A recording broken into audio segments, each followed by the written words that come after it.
Manny Pacquiao siya mag-promote ng laban ni Casimiro versus Naoya Inoue. Ito at pag-usapan natin, pero bago ang lahat, pakisubscribe po ng channel ko. Huwag niyo na rin kalimutan i-click ang notification bell para lagi kayong una sa balita.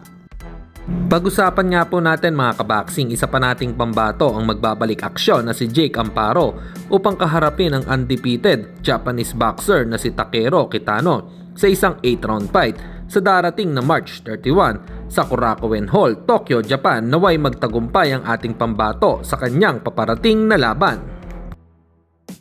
Samantalang anak ni pambansang kamao Manny Pacquiao na si Eman Bacosa ay may rumored na magbabalik din ito sa aksyon sa March, bagamat wala pa namang sinabing petsa. Ang napabalita ng mga kalaban nito ay isang Aprikano. Malamang ay madami ang nag-aabang dito kay Eman Bacosa dahil na din sa expectation ng mga Pilipino fans na ito ang susunod sa yapak ni Pacman. May kasalukuyang kartada nga itong 5 wins, 1 draw at wala pang talo.